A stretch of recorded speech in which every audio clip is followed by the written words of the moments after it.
అందరికీ నమస్కారం. Welcome to మనం టీవీ. నేను మీ పవన్ బేస్వాడ. మనతో పాటు సీనియర్ జర్నలిస్ట్ కట్టా కార్తిక్ గారు ఉన్నారు. ఈరోజు ఆయనతో మాట్లాడే ప్రయత్నం చేద్దాం. టీటీడీకి సంబంధించి వైసీపీ చేస్తున్న విమర్శలు, అసలు టీటీడీని ఎందుకు టార్గెట్ చేసింది, కూటమి ప్రభుత్వంపై చేస్తున్న విమర్శలు ఏంటి, వీటన్నిటి గురించి విశ్లేషణ తీసుకుందాం. అన్న నమస్తే. నమస్తే.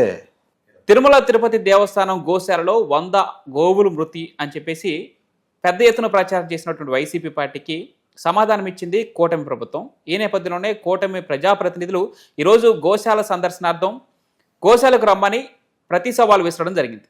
ఈ నేపథ్యంలో అటు ఎస్పీ కూడా ఎమ్మెల్యేలు ప్రజాప్రతినిధులు ఎవరైతే ఉన్నారో శాంతియుతంగా వచ్చి సందర్శించి వెళ్ళిపోండి, అంతవరకు ఓకే అంటూ వాళ్ళు కూడా చెప్పడం జరిగింది. అయితే అసలు విమర్శ చేసినటువంటి వైసీపీ మాజీ ఎమ్మెల్యే బోమన కరుణాకర్ రెడ్డి మాత్రం తనని హౌస్ అరెస్ట్ చేశారంటూ ఒక అబద్ధపు ప్రచారం చేసే ప్రయత్నం చేశారు. ఆయన చేసిన విమర్శకి కట్టుబడి ఉండకుండా వెనకడుగు వేసే ప్రయత్నం ఎందుకు చేయాల్సి వచ్చింది? వారు అసలు టీటీడీని ఎందుకు టార్గెట్ చేశారు? మీ విశ్లేషణ ఏంటి దీనిపైన? అసలు మతాన్ని, దేవుణ్ణి రాజకీయాల్లోకి లాగాలని చూడటమే దుర్మార్గం. దేవుడంటే భక్తి లేని వాళ్ళు, భయము లేని వాళ్ళు ఇలాంటి పనులు చేస్తూ ఉంటారు. ఇదేమన్నా కొత్త అంటే కొత్త కాదు. గతంలో కూడా 2014 నుంచి 2019 వరకు చంద్రబాబు నాయుడు గారు ముఖ్యమంత్రిగా ఉన్నటువంటి పీరియడ్లో వైసీపీ ఇలాంటి రాజకీయాలకే తెరలేపింది. తిరుపతి వెంకటేశ్వర స్వామి దగ్గర ఏదో పింక్ డైమండ్ మిస్ అయింది, అది చంద్రబాబు నాయుడు గారి బెడ్రూమ్లో ఉంది అని చెప్పింది. అక్కడ ఏదో బంగారం మిస్ అయింది, చంద్రబాబు నాయుడు గారి ఇంట్లో ఉందని చెప్పింది. మరి 2019 నుంచి 2024 వరకు వైసీపీ అధికారంలో ఉందిగా, మరి పింక్ డైమండ్ పట్టుకున్నారా? దేవుడి దగ్గర మిస్ అయిన బంగారాన్ని పట్టుకున్నారా? అంటే ఆ డైమండ్ మిస్ కావటం జరగలేదు, ఆ బంగారం మిస్ కావటం జరగలేదు. ఒక అభూత కల్పన, ఒక అబద్ధపు ప్రచారం. ఓకే, ఇలాంటి ప్రచారం చేసి జనాన్ని నమ్మించి జనాన్ని మోసం చేయటం అనేటువంటిది వైసీపీకి వెన్నతో పెట్టిన విద్య. అంటే వాళ్ళు అనుకుంటుంది ఏంటంటే ఇలాంటి ప్రచారాల వల్ల జనంలో కన్ఫ్యూజన్ ఏర్పడి దానివల్ల ప్రభుత్వం మీద బదనాం మోపొచ్చు అనేటువంటిది వాళ్ళు నమ్ముకున్నటువంటి థియరీ, వాళ్ళు నమ్ముకున్న సిద్ధాంతం. దాంట్లో భాగంగానే కేవలం ఈ 3 నెలల కాలంలోనే 100 గోవులు చనిపోయాయని చెప్పేసి బోమన కరుణాకర్ రెడ్డి గారు ఒక బిగ్ స్టేట్మెంట్ ఇచ్చారు. సరే, ఆ బిగ్ స్టేట్మెంట్ని తన గోశాలను సందర్శించి నిరూపించవచ్చుగా. అవును. మరి ఇప్పుడు పోలీసులు ఏం చెప్తున్నారు చాలా క్లియర్గా, మీరు మంది మార్పడంతో రావద్దు, మీ గన్మెన్లను పెట్టుకొని రండి అని చెప్తున్నారు. వాళ్ళకు టీవీ ఉంది, ఆ టీవీకి ఒక కెమెరా ఉంది, దానికి ఒక రిపోర్టర్ ఉంటాడు, కెమెరామెన్ ఉంటాడు. వాళ్ళ వరకు తీసుకుపోయి ఇదిగో నిజం అని చూపించమనండి. ఇప్పుడు నిజానికి గోశాలలో గోవులు వయో వృద్ధి అంటే ఒక స్టేజ్ అయిపోయిన తర్వాత చనిపోయే ఆవులు ఉండొచ్చు కాక, కానీ ఒక్కసారిగా 100 ఆవులు చనిపోయాయని చేసే ప్రచారం నిజంగా అబద్ధం. ఓకే, అబద్ధం అనేది టీటీడీ చెప్పదలుచుకుంది, చూపించదలుచుకుంది. టీటీడీ ఈవో చాలా క్లియర్ కట్గా ప్రెస్ మీట్ పెట్టి చెప్పారు, పవర్ పాయింట్ ప్రజెంటేషన్ చేశారు. తర్వాత సరే వీళ్ళేదో చెప్పారు, వాళ్ళేదో చెప్పారు అనేది పక్కన పెట్టేస్తే, గతంలో విజిలెన్స్ నివేదిక ఏది టీటీడీ బోర్డు చైర్మన్గా బోమన కరుణాకర్ రెడ్డి గారే ఉన్నప్పుడు విజిలెన్స్ ఇచ్చిన నివేదిక ఏం చెప్తుందంటే, ఈ చైర్మన్గా ఉన్నప్పుడు హర్నాథ్ రెడ్డి గారు ఈ గోశాలకు డైరెక్టర్గా ఉన్నప్పుడు కల్తీ పశుగ్రాసాన్ని, కల్తీ దానాన్ని, తినలేనటువంటి దానాన్ని, కుళ్ళిపోయినటువంటి దానాన్ని ఆవులకి పెట్టారు, నాసి రకపు దానాన్ని ఆవులకి పెట్టారు.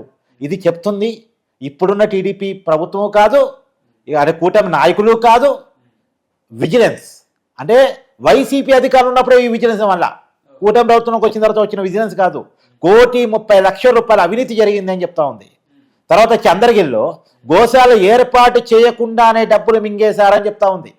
నేను చెప్తుంది దేవాలయాల ఆస్తులు మింగేయటాలు, దేవుడి ఆస్తులు పక్కదారి పట్టించడాలు, ఇవి చాలా ఉన్నాయి. ఇవి కాక విజిలెన్స్ ఇచ్చిన నివేదిక నేను చెప్తున్నాను. సరే, ఇది కూడా పక్కన ఎందుకు ఈ ప్రచారం చేస్తున్నారు అనేది ఒకసారి వెళ్ళినప్పుడు, ఈ బోమన కరుణాకర్ రెడ్డి గారు ఎవరైతే ప్రచారం చేస్తున్నారో ఆయన కానీ, వాళ్ళ సోదరుడు బోమన సుబ్రహ్మణ్యేశ్వర రెడ్డి గారు, వీళ్ళిద్దరూ కూడా పరమ నాస్తిక హేతువాదులు. ఒకటేమో క్రిస్టియన్ పద్ధతిలో కూడా వీళ్ళ కుటుంబాలు నడిచాయి. వీళ్ళకి ఎందుకు అసలు టీటీడీ చైర్మన్ ఇచ్చారు అనేది ఫస్ట్ బేసిక్ పాయింట్. నాకు ఈ బోమన కరుణాకర్ రెడ్డి గారు రాడికల్ స్టూడెంట్ యూనియన్ ప్రెసిడెంట్గా పనిచేశారు. ఈ రాడికల్ స్టూడెంట్ యూనియన్ని వాళ్ళ సోదరుడు ఏర్పాటు చేశాడు, దానికి ఆయన మొదటి ప్రెసిడెంట్గా ఈయన ఉన్నారు. ఇప్పుడు రాడికల్ స్టూడెంట్ యూనియన్లో ఉన్నప్పుడు ఇతను చేసిన కామెంట్ ఏంటంటే, కొండ మీద నల్లరాయి ఉంది, నల్లరాయిని చెప్పుతో కొడితే ఏమవుతుంది అని మాట్లాడారు. అంటే శ్రీ వెంకటేశ్వర స్వామిని ఉద్దేశించి మాట్లాడిన మాటలు. మరి అలాంటి వ్యక్తికి టీటీడీ చైర్మన్ పోస్ట్ ఎవడని ఇస్తాడా? ఇచ్చింది వైసీపీ, ఇచ్చింది గతంలో రాజశేఖర రెడ్డి, తర్వాత జగన్మోహన్ రెడ్డి.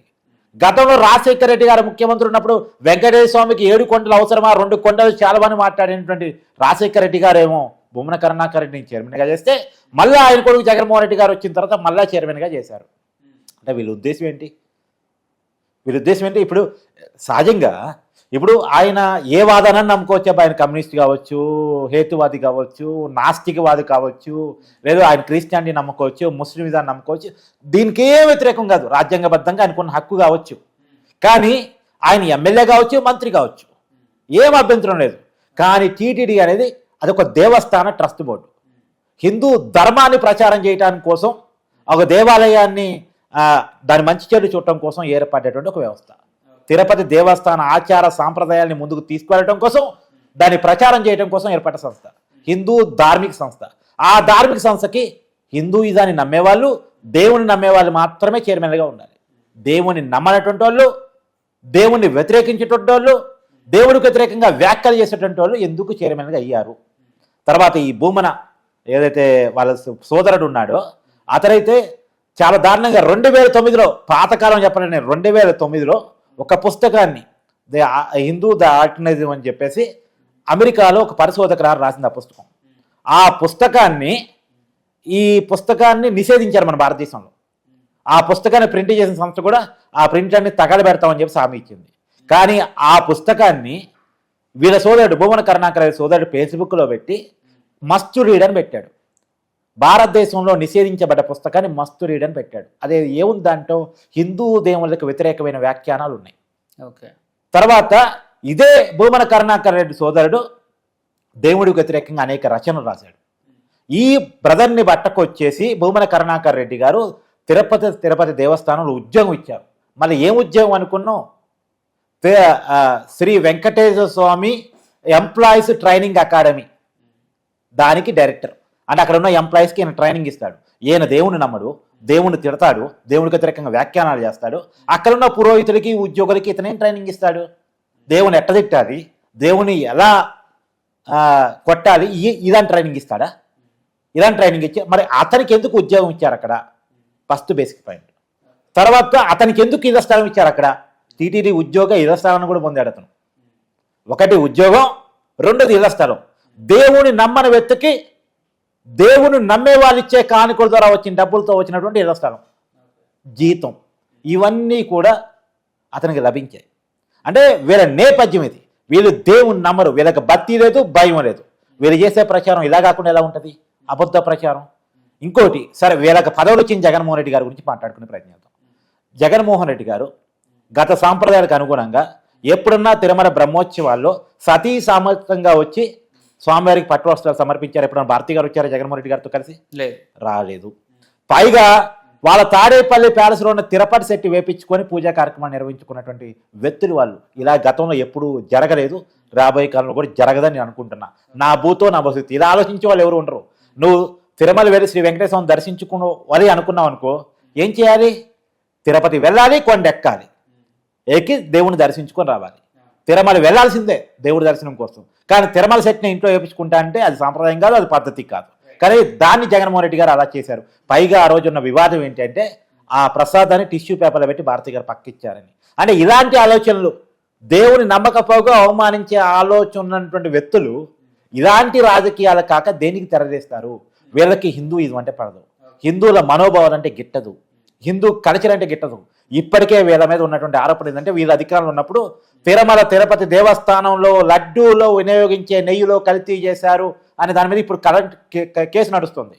వీళ్ళు కోరుకున్నటువంటి సిట్టే, సిబిఐ డైరెక్టర్తో కూడినటువంటి సిట్టు నలుగురిని అరెస్ట్ చేసింది. అవును, నలుగురిని అరెస్ట్ చేసింది. ఇప్పటికి బోలే బాబాకి సంబంధించినటువంటి దానికి సంబంధించినటువంటి ఇద్దరిని అరెస్ట్ చేసింది, ఏఆర్ డైరీకి సంబంధించిన ఒకరిని అరెస్ట్ చేసింది, వైష్ణవి డైరీకి సంబంధించినటువంటి ఎండీని అరెస్ట్ చేసింది. నలుగురిని అరెస్ట్ చేసింది. అంటే తిరుపతి లడ్డూలో నెయ్యిలో కల్తీ జరిగిందని ప్రాథమికంగా నిర్ధారించినట్టే కదా, అరెస్టులు జరిగిందంటే నిర్ధారణ అయినట్టే కదా. తిరుపతి లడ్డూలో నెయ్యిని కల్తీ చేశారు, అన్న ప్రసాదాల్లో కల్తీ చేశారు. ఇప్పటికీ దేవస్థానాన్ని వదలకుండా విచ్చలవిడి ప్రచారాలు చేస్తూ హిందువుల మనోభావాలని కించపరిచే ప్రయత్నం చేస్తున్నారు. ఆ ప్రతి హిందూకి ఈ దేశంలోనే కాదు ప్రపంచంలో ఉన్న ప్రతి హిందూకి కూడా తిరుమల తిరుపతి దేవస్థానం అంటే అత్యంత పవిత్రమైంది. శ్రీ వెంకటేశ్వర స్వామి అంటే అత్యంత ప్రీతిపాత్రుడు. ఆయన నమ్ము ఖచ్చితంగా జీవితంలో ఒక్కసారైనా అక్కడికి వెళ్ళాలి, దేవుని దర్శించుకోవాలని ప్రతి హిందువు అనుకుంటాడు. అక్కడ గోవులు అంటే మామూలుగా అక్కడ మాత్రమే కాదు, గోవులు అనేది హిందువులకి అత్యంత పవిత్రమైనటువంటి జంతువు. గోవుని పూజిస్తారు, గోమూత్రాన్ని సేవించే వాళ్ళు కూడా ఉంటారు. అలాంటి గోవుని ఉద్దేశించి వీళ్ళు చేస్తున్నటువంటి ప్రచారం ఏదైతే ఉందో ఖచ్చితంగా ఖండించాల్సింది. ఇట్లాంటి రాజకీయాలకి చెల్లుబాటు కాకూడదు. మతాల పేరు మీద, కులాల పేరు మీద కుంపట పెట్టి రాష్ట్రాన్ని తగలబెట్టాలని ఆలోచన ఉన్నటువంటి రాజకీయ పార్టీలని భారత ఎన్నికల కమిషన్ నిషేధిస్తే తప్ప ఇట్లాంటి ప్రచారాలకి పులుస్తా పడదు అనేటువంటిది నేను అనుకుంటున్నాను. Right, thank you sir.